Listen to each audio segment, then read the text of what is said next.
tragic mishap. Tragic mishap. A tragic mishap. That's how the Israeli government is describing its double-tap bombing of a hospital and killing of several journalists.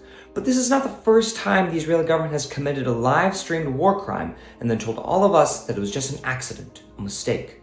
Here are 10 times the Israeli government has committed what they call errors, mistakes, and tragic mishaps. On December 15th of 2023, Israeli soldiers shot and killed shirtless, unarmed Israeli hostages who were waving a white flag and crying out for help. The Israeli military said they mistakenly identified the 3 people waving a white flag as a threat. Days later, on December 24th, Israeli forces airstruck a Gaza refugee camp, killing 86 people. The Israeli government called it a regrettable mistake, though it refused to apologize for killing 86 people. In March of 2024, Israeli forces released a video of them striking 2 men, bragging about the elimination of terrorists.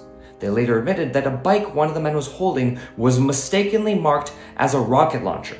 In the following month, April, Israeli forces bombed clearly marked World Central Kitchen vehicles, killing aid workers from around the world, including a Canadian American. Israeli Prime Minister Benjamin Netanyahu said it was a tragic event in which his forces unintentionally harmed non-combatants. The next month, Israeli forces struck a refugee camp in Rafah, setting fire to the tents and killing at least 45 people. Netanyahu called it a tragic mistake. In August 2024, Israeli forces shot at a World Food Program vehicle. Israel called it a communication error. In March 2025, Israeli forces killed 15 paramedics and emergency workers and then bulldozed their bodies and vehicles in a mass grave. Israel called it all a mistake and said its soldiers mistakenly identified the paramedics as a threat. In July 2025, Israel attacked dozens of people near a water distribution site, killing at least 10 people, including 6 kids. Israel said that it was a technical error. Days later, Israel bombed Gaza's only Catholic church, where the late Pope Francis called almost daily, killing 3 people. Israel called it a mistake. And on August 25th, 2025, Israeli forces bombed a hospital, waited until journalists and rescuers rushed to the scene, and then bombed it again.